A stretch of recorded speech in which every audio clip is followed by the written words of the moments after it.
we've been covering a very important story on this show, which is the coming invasion, I'm calling it invasion, of Haiti by U.S. military forces. Then last night we saw some major movements in that regard. The United States Coast Guard sending one of its largest gunships to start patrolling off the coast of Haiti near Port-au-Prince. The United States has canceled visas as well. It looks like things are only getting worse. We're entering a heated situation right now. We want to bring in independent journalist Dan Cohen, who's been following the story from the very beginning. He's been doing some excellent journalism on this, and we'd like to welcome back to the show. Dan, thanks for coming back on the show. Hey, thanks a lot for having me, Clayton. Absolutely. So we were talking last night. It looks like things are starting to ratchet up, and these, of course, this is what you've been following and saying this was about to happen. It looks like last night things started happening. So what is the very latest? Well, I think you're right to call it an invasion rather than the nice euphemism of military intervention, which sounds so much more palatable. And right now, Brian Nichols, the top State Department official for the Western Hemisphere, and figures from the Pentagon, top Southcom commander, are in Haiti meeting with the interim prime minister, Ariel Henry, as well as figures from the opposition group that is very close to Washington called the Montana Accord. And they're basically figuring out how they can put down this protest movement. And their main concern is the blockade on the fuel terminal where Haiti gets 80% of its fuel. And that's blockaded by an armed group called the G9, led by Jimmy Barbecue Cherizier. This guy is the number one target of the United States. And if there is any military invasion, intervention, call it what you will, this guy's the target. The G9 is the target. If you look at the readout from the State Department, they're careful not to say his name, but they say the blockade of the fuel terminal. And they've sent, as you said, a Coast Guard ship, which is under the auspices of the Department of Homeland Security. And, so it makes me wonder, how is Haiti part of the homeland of the United States? Where does the homeland start and end? I don't know exactly. It extends very far. I mean, we had U.S. National Guard deployments from Wisconsin going to Africa last week. So, there is no border to the United States, right? Right, exactly. It's all the U.S.'s backyard, Latin America, the Caribbean. Right. So they send this Coast Guard ship, which is military. It's not part of the Pentagon. It's part of Department of Homeland Security. And this thing has basically small rafts that move very quickly and are equipped with machine guns that it can deploy. And those are exactly the kind of boats that you would want for some kind of special covert operation, which is exactly what the U.S. is angling for in Haiti. So, this is classic gunboat diplomacy, where you send the diplomats down there to talk to the government, and at the same time, you kind of have the stick waiting in the water, ready for action, and it might portend something else. So, I'm not saying that Coast Guard ship is directly going to, launch an attack, but it obviously portends something greater. And the U.S. said that it deployed the ship as a sign of its resolve. So, I think that really says everything about its intentions. Let's talk about these oil, that blockade specifically. What do you know about that? So, right in the heart of Port-au-Prince on the coast is the Varot gas terminal, and it is Haiti's lifeline of fuel to the outside world, where it receives 80% of its fuel. So if that thing is blockaded, as it currently is, it brings the country to a standstill. Who's blockading it? I'm sorry. And so, sure. So there's an armed group called the Revolutionary Forces of the G9 Family and Allies, and it's led by a former cop turned revolutionary named Jimmy Cherizier, and his demand is for Ariel Henry to step down and to have for the country to improve, to basically have leadership that will address the needs of the poor masses that are living in the shanty towns, in the slums, right next to that gas terminal. So, you have the worst poverty in the Western Hemisphere. You have a cholera outbreak right now as a result of it. And their demands to end this blockade are, well, We need clean water. We need education. We need housing, all the basic things that people need to live. And Haiti's ruling class, which is tied to the U.S., won't allow them to have. So that's what this is fundamentally about. And if you look at, the U.S. and its tools in Haiti are very concerned about this fuel blockade, and they want to lift it, but they don't want to address anything that the people are demanding. And the masses, the people out protesting from the slums, they're not saying lift the fuel blockade. They're saying no foreign intervention and down with Ariel Henry. That's their demand. So that's very interesting. So we want to get rid of this interim prime minister, who's basically a puppet, and we want to have our autonomy, no U.S. boots on the ground, and we want to have a new government put in place. Is essentially what they're asking for. And of course, it doesn't appear that the West is ready to give that to them. In fact, it seems like the West is fully in support of Henry as the interim prime minister. Am I wrong about that? Not exactly. Basically, the U.S.'s thing is, they know Ariel Henry is a liability because he's totally seen as a puppet of the United States, and correctly so. So there's an opposition group that the U.S. is also meeting with that has kind of a prettier face. They call it Haitian-led. It's called the Montana Accord. It's named for the fancy hotel that it was signed in. And it's a bunch of figures who are also tied to the U.S. So the U.S. is saying, taking these two groups, the Montana Accord and Ariel Henry, and just trying to bang them together to make an agreement so then they can have, some kind of transition government with elections. But, again, that's not actually going to do anything for people in Haiti who are suffering under their boot. So that's the U.S.'s tactic, is to get these groups together. And you may have mentioned this in passing, but what is the overall mood or sentiment regarding the Montana Accord among the Haitian people? Are they aware deeply of it, or are they in support of it, or they see it as an extension of U.S. interventionalism? Right. I mean, I think it's clear to most Haitians who are out protesting that the Montana Accord is just another group of elites that don't represent their interests at all, and like Ariel Henry, are completely tied to the United States. So, I don't see any signs in any of these protests saying, we support the Montana Accord or anything else.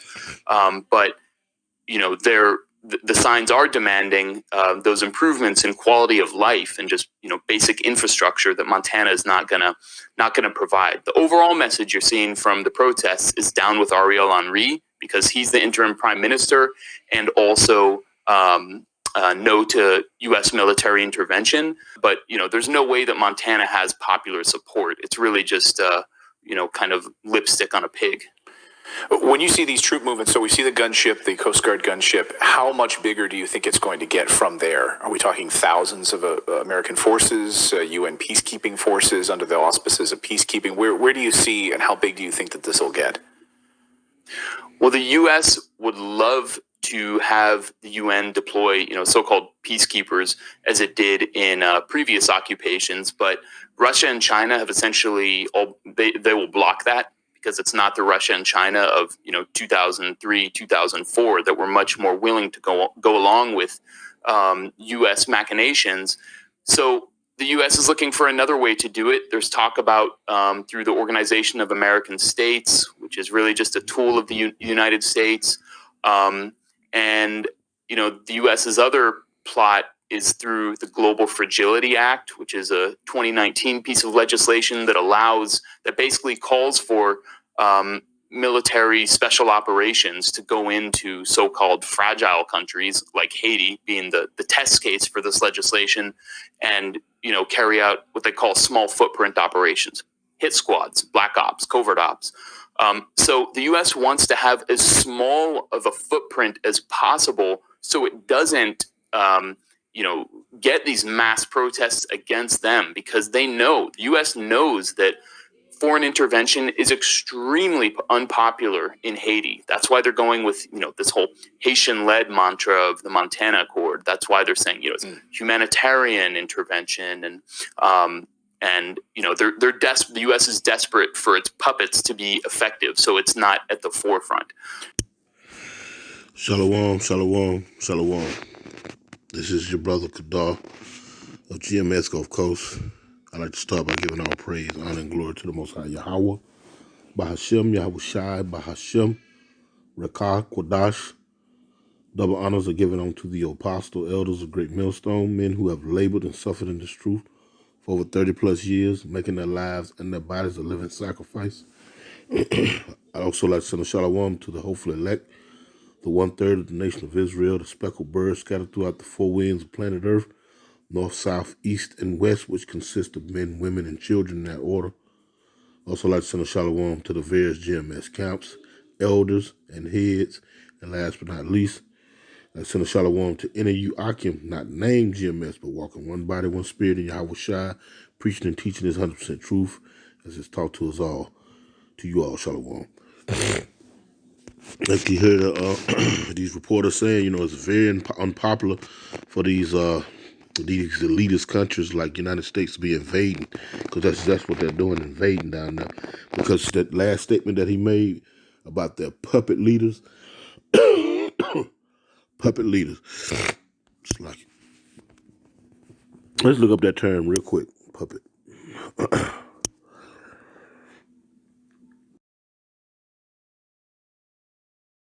Unavailable.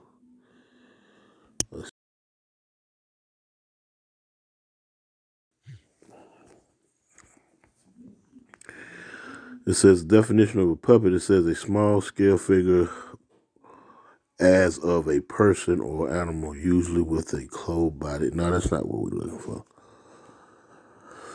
It's not what we're looking for. Let's see.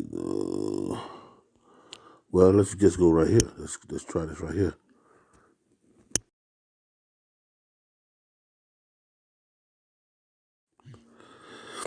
According to Wikipedia, a puppet ruler is a person who has a title indicating possession of political power, but who, in reality, is either loyal to or controlled by outside individuals or forces.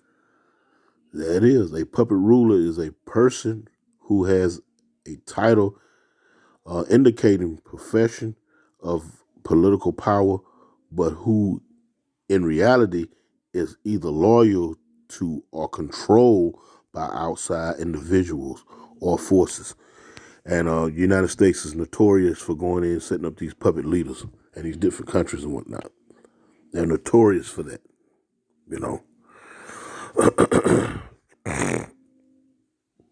Such outside power can be exercised by a foreign government, in which case the puppet ruler's domain is called a puppet state. It's a puppet state. And that's what you can say about Haiti down there. I mean, they play it off as though that the Haitians, which by the way, they're Israelites of the tribe of Levi, the tribe of Levi of the southern kingdom of the nation of Israel, so-called blacks, Negroes, as you would say, because that's how they look at us all, the Jamaicans, which would be the West Indies, those brothers and sisters, those are Benjamites, tribe of Benjamin, and the so-called African American here in the United States, is of the tribe of Judah. So those Haitians are Israelites, and the leaders of this government, the United States, Babylon the Great, and their handlers, the international bankers, know who those people are. But it's all about the resources that they can, that they can keep control of. That's what this is all about. They don't want that to get out of hand, get out of their jurisdiction, because they're gonna need that to fuel their war machine. Same as in Venezuela, those are Israelites. And you notice that Venezuela has not been making the news since Donald Trump has left office. But nevertheless, the skirmishes going on behind the scenes are still happening in Venezuela. As a matter of fact, those Israelites down there, which make up the northern kingdom for the most part, it has gotten just that much worse. That's why you're not hearing or seeing any pictures come across the mainstream news platforms like MSNBC, Fox, CBS, CNN, and the list goes on. They're not reporting on this because the situation down there has gotten worse. Thus, that's why you're seeing the so-called immigrants at the back door of the U.S. Coming into Mexico right here. Coming out of Mexico into Texas and Arizona and whatnot. But they're not making that publicly known anymore. They're keeping that hush hush because the U.S. this government here is putting a squeeze on the people by and large wherever they are. Things are ratcheting it up. But yeah, he made that comment about a puppet ruler, these puppet governments and whatnot.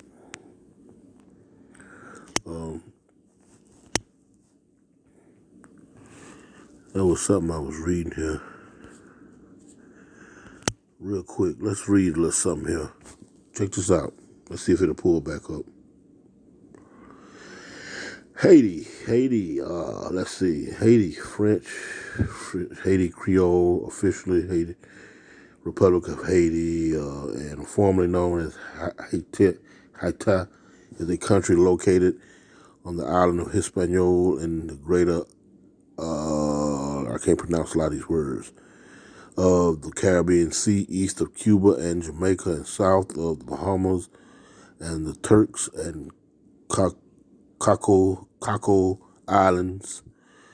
It occupies the western 3/8 of the island, which is shared with the Dominican Republic. And the Dominicans goes into some more Israelites of the northern nation, and they would be the tribe of Simeon. So these are Israelites that we're speaking of now.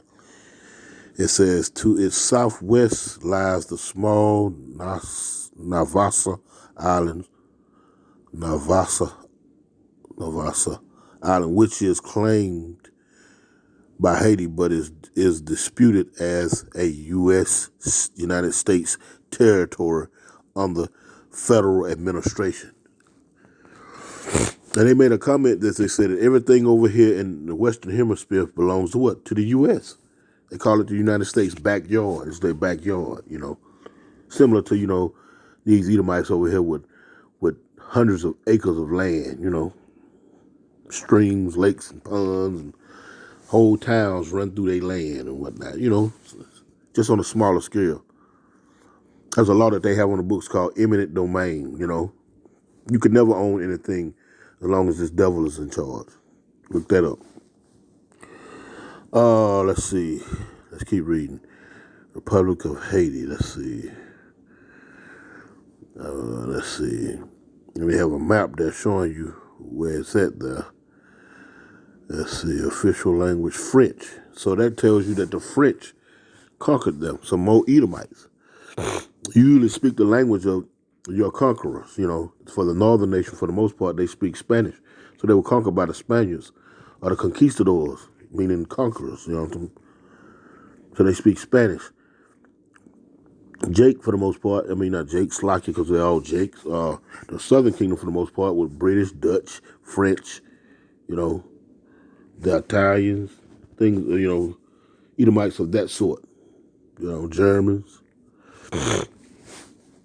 So you usually speak the language of your conqueror, and carry their last names as well, Like the scriptures say, you oppress a man and his heritage.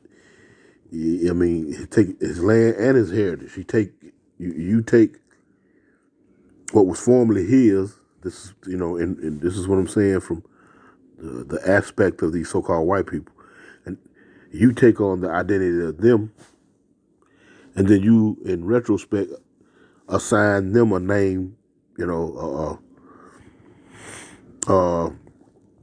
government name, a name that is owned, that is for the most part goes back in their lineage, which leaves you out of who you really are, leaves you to be, dumbfounded about who you are if your name Johnson, Harris, or whatever the case may be. And we're not none of those people. But when you follow these names back, they go back to some Englishman or Swedish or Dutch or German, Frenchmen, which are all Edomites. Anyway, it says language French, so the French conquered them. Haitian, Creole, ethnic groups, 95% Afro-Haitians, 5% mixed, and Euro-Haitian, European Haitian. Religion, it says 87% Christianity, 10% no religion, 2.1 folk religion, and 0.2 other. See, and they're going through what they're going through down there because, like I said, they're Israelites.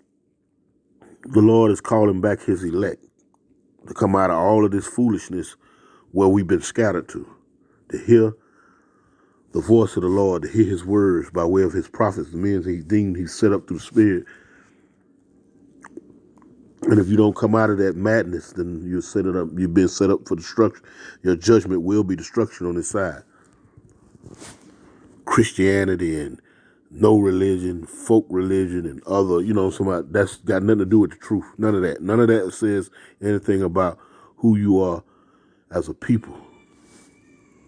You got to come out of that. Let's see. Independent from France, declared in January 1804. Yeah. And they are one of the most, if not the poorest country in the Western Hemisphere. All them natural resources down there, but they're independent. That's a fallacy.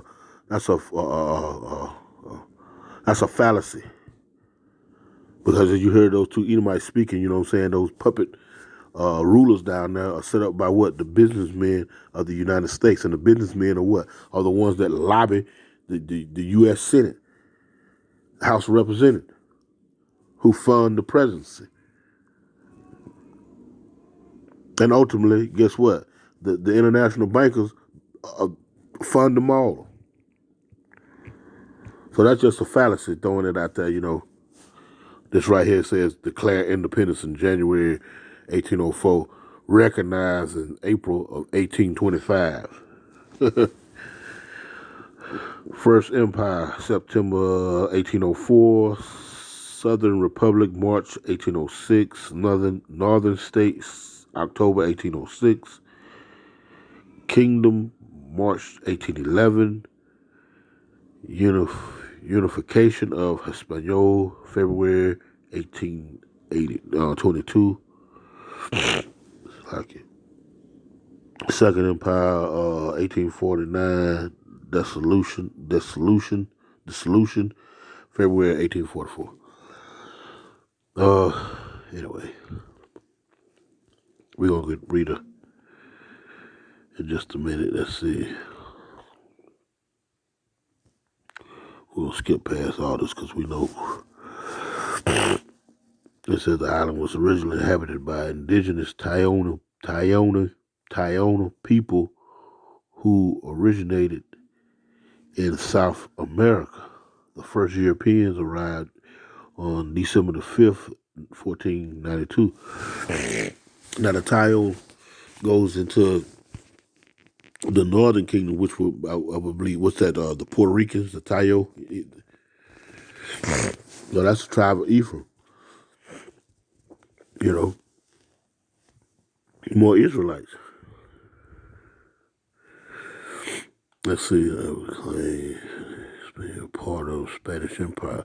The island was claimed by Spain and named La Español, formerly part of the Spanish Empire until early 17th century.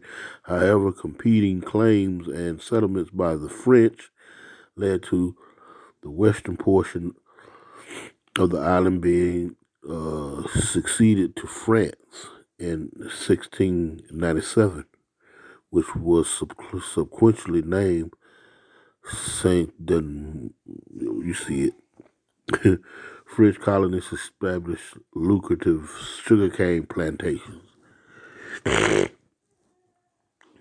This thing that we went through, slavery, chattel slavery, was worldwide. Everybody profited off our labor.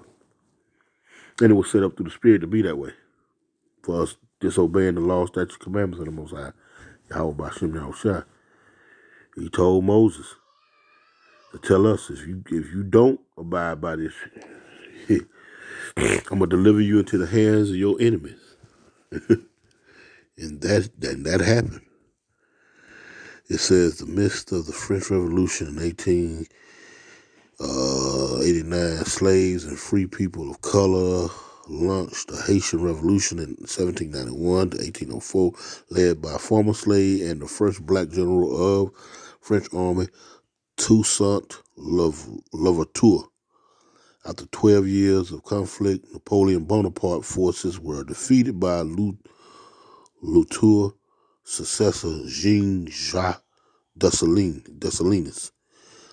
Later, Emperor Jacques I, who declared Haitian sovereignty on January 1804, the first independent nation of the Latin Americas and Caribbean, the second republic in the Americas, the first country in the Americas to abolish slavery, and the only state in history established by the successful slave revolt. Now, this was not to be meant to be so, because we know that they're not free. They're not free. That's why they're suffering like they're suffering. If you're free, you'll be flourishing. And if you was under your own rule and whatnot. But through the spirit, you know what I'm saying, that's not the case. They're suffering the effects or the repercussions of their actions by way of these shrewd businessmen down there, BP Chemical, BP Oil, Exxon, Chevron, you know what I'm saying, Marathon, all these U.S. and British conglomerates in the oil business and natural resource business, along with the French. So, it was short-lived. This is just candy, eye candy for the most part. It says the first independent nation of the Latin Americas and the Caribbean, second republic in America, the first country in America to abolish slavery, and the only state in history established by a successful slave revolt. Apart Alexander Pétain, the first president of the Republic, all of Haiti's first leaders were former slaves. After a brief period in which the country was split in two, President Jean-Pierre Boyer united the country and then attempted to bring the whole of Hispaniola under Haitian control, precipitating a long series of wars that ended in the 1870s when Haiti formally recognized the independence of the Dominican Republic, which is another set of Israelites of the tribe of Simeon.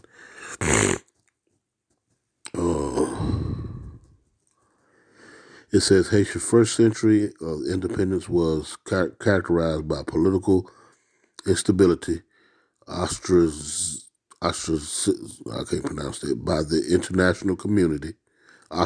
In other words, they were shunned, no help, no nothing, by the international community, and the payment of a crippling debt to France. See, how are you free when you owe somebody? You follow what I'm saying? Political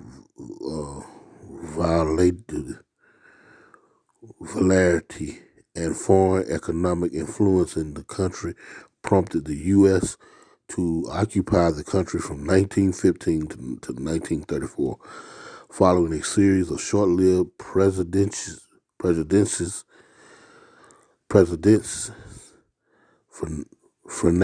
Papa Doc. Oh, he was ruthless. I remember reading about him. Took power in the 1950s, ushering a long period of autocratic rule continued by his son Jean-Claude Baby Doc that lasted until 1986. The period was characterized by state-sanctioned violence against I told you he was wild. Papa Doc, he was wild. Against the opposition of civilians, corruption, and economic stagnation. See, and this is the thing: if the Lord is not bragging what you're doing, it's not just gonna come to naught. After 1986, Haitian began an attempt to establish a more democratic political system. Anyway, real quick. Anyway, let me bring out this right here. Let's go to Habakkuk, I believe it is, verse 2, chapter 2. It reads, like, I will stand upon my watch and set me upon a tower and will watch to see what he will say unto me and what I shall answer when I am reproved. And the Lord Yahweh answered me and said, write the vision, make it plain upon tables, that he may run that readeth it. And we're coming into that now. We're coming into that vision now. Make it plain upon tables. These scriptures. You're giving the understanding. Getting the understanding. Matter of fact, let's go to Matthew. I think it's in Matthew. That's what it is. Matthew, is it 10? Let's see.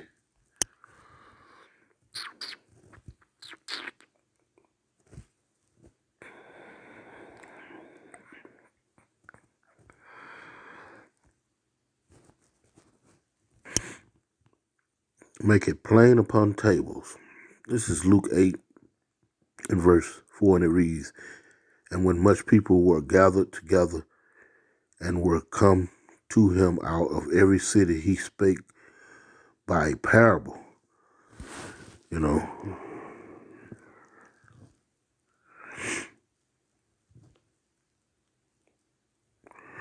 it reads right here, verse 9, it says, and his disciples asked him, saying, why might this parable be? What might this parable be? And he said unto them, and he said, unto you is given to know the mysteries of the kingdom of God, but to others in parables, that seeing that might not see, and hearing they might not understand. So this is made plain upon tables to the men of the Lord that are out there who take it and run with it. Who took this and run with it. I ain't read the parable, but that was the point being right there.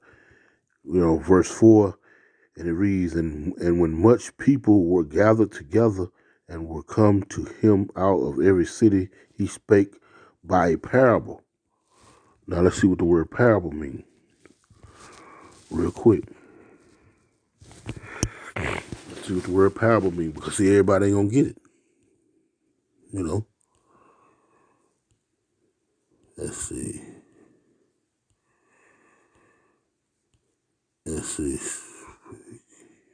A parable. Let's see what it means. Strong's G 3850. Parabole. Parabole. Parabole. It says a placing of things. It says a placing of one thing by the side of another. Let's see, comparison of one thing to another, likeness, similitude. An example by which a doctrine or precept is illustrated. A narrative fictitious but agreeable to the laws and usage of human life, by which either the duties of men or the things of God, particularly the nature and history of God's kingdom. Parable, an early story with a heavenly meaning. An earthly story with a heavenly meaning. That's what we're reaching for. That's what we're not reaching. That's what we're seeking for right there. As far as what a parable is, it's an earthly story with a heavenly meaning. Everybody's not going to understand this. So when we read that, we're going back to Habakkuk 2 now. Get me wrong. A parable, an earthly story with a heavenly meaning. There's a meaning to it. It's from a higher, perspective. And everybody's not going to get that. If you're not of that spiritual essence, the Lord hasn't gifted you with the spirit of the Rakah Kodash, the Holy Spirit, to give you the knowledge, wisdom, and understanding. First and foremost, being taught by men, and then the Lord dealing with you, then you're not going to understand the heavenly meaning of this. Let's see. Saying involving one likeness. Proverb, an act by which one exposes himself by his possession. Danger. Let's see. Placing one. But yeah, that's what it was. That's what we was looking for. As he spake many things unto them in parables, saying, Behold, a sower went forth to sow. He spake to them in what earthly deals, but in a heavenly meaning. And who been sowing wickedness on the planet? Huh? We already know that. But it's just giving you examples of, different scriptures with the word parables. Therefore speak I to them in parables, because they're seeing, see not, and hearing, they hear not, neither do they understand. So the majority of the people are not going to get this, in other words. Majority of the people are not going to get this. Now, let me go back to Habakkuk 2, where it says, and the Lord answered me and said, Write the vision, make it plain upon tables, that he may run that readeth. For the vision is yet for an appointed time, but at the end it shall speak and not lie. Though it tarry, it may take a time, it may take a minute. Wait for it, because it will surely come. It will not tarry. Behold, his soul which is lifted up in him is not upright, but the just shall live by his faith. And let's see. Okay, yeah, that's it right here. That's the point right here. It says, Yea, ye also, because he transgressed by wine, he is a proud man, neither keep it at home. Because they made that comment about how, all these South American and the islands and things that are south of the American continent are all in America's backyard. In other words, the United States own all that for the most part. Ye also, because he transgressed by wine, what with his philosophy. They were talking about a democratic system. When we read about Haiti, they was going to move over to where you think they got that from? Huh? That's going into his wine. Democratic system. The Haitians didn't come up with that. Or the Levites, tribe of Levites, they didn't come up with that. That's a part of this man's wine, his philosophy. He is a proud man, neither keep it at home, who enlargeth his desire as hell, and is as deaf, and cannot be satisfied, but gather unto him all nations, and heap it upon him all people. Huh? Everything is all his, Matter of fact, let's justify that for right now. Let's go to Job 9 and 24, and it reads, The earth is given into the hand of the wicked. He covered the faces of the judges thereof. If not, where and who is he? Huh? Where and who is he? If it ain't the so-called white man sending his National Guard by way of his, what was it, was it FEMA? I don't know. I don't want to make no false statements, Down there setting up blockades and whatnot. You know? Yeah. These people. Verse 6, it says, shall not all these take up a parable against him? And a taunting proverb against him? And say, woe to him that increaseth that which is not his? This man was sent into the cave for a period of time, the pit. He was in the pit.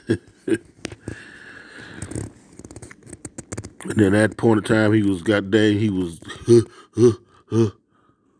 he made commercials about it. You know, it's so easy a caveman can do it. He show you things, but by way of his indoctrination by schools and television and whatnot, you're not able to see the truth in it. He's speaking about himself. But through his lies and his indoctrination, his enchantment of his educational system, you think you had played a role in that, living in caves as well and evolving from monkeys and whatnot. Sad, but it is what it is. It says, woe to him that increaseth that which is not his, which is not his. How long, O Lord? And to him that layeth himself with thick clay. Thick clay. Now, we know that goes into debt. And this place is full of debt. If you look at that debt clock, that it's moving right now. It don't never stop. It don't never stop. Okay. Didn't grab it. Let's see. What the heck? Okay. Yeah, if you look at that debt clock, it's clicking right now. Strong's H 5671. Avteet. Avteet. Avteet. Let's see it again. Strong's H 5671. Avteet. Avteet. There it is. Avteet. Weight of pledges. Heavy debts. Heavy debts. And mind you, secretly, this is what this is all about now. They're going to have to switch this over to, as they call it, the Great Reset.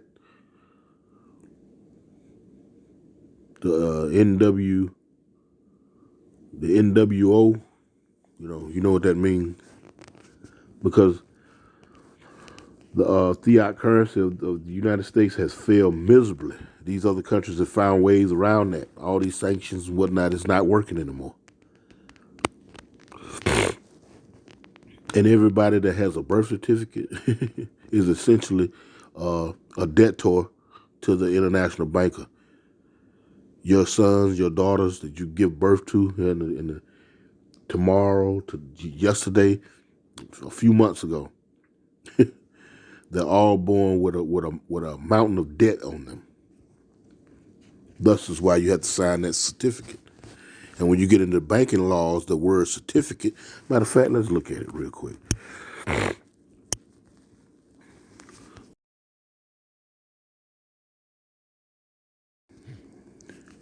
According to Online Etymology Dictionary, early 15c, action of certifying, from French certificat, from medieval Latin certificatum, thing certified, noun use of neuter past participle of certificare to make certain. No, let's look at it and see if we can find the definition of the word, the true definition of the word certificate. Okay, here it is right here. Certificate, noun, early 15th century act of certifying, from French medieval Latin certitur, thing certified, noun, use of neuter past participle of certificate, to make certain of documents of certification testifying to the truth of the fact stated from mid-15th century, especially a signed document attesting to someone's authorization to participate or do stand. Okay, that's not it. Let's see.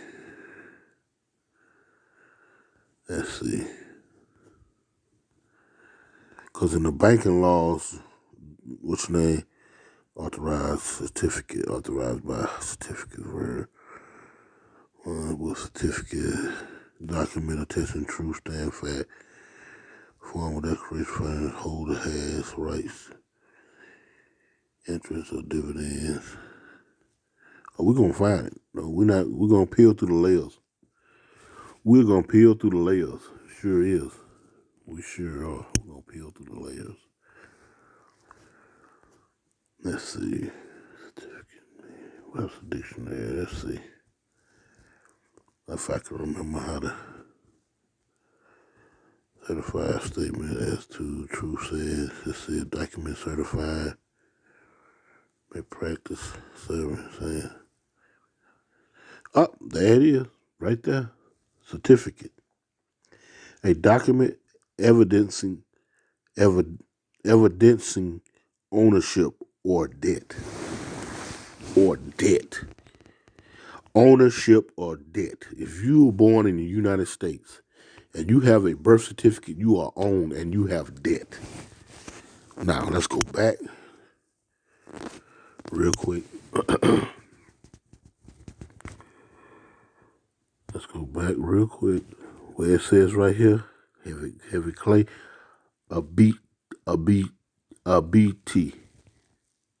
Strong's H 5671. Avteet. Abteat. Avteet. It's like abteat. Abteat.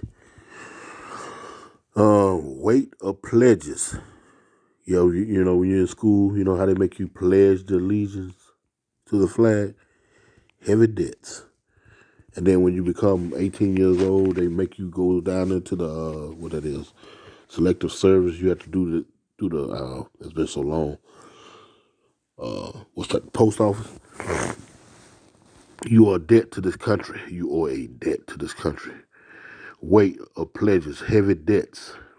Hey, it goes without saying. Anyway, let's get up out of there. I'm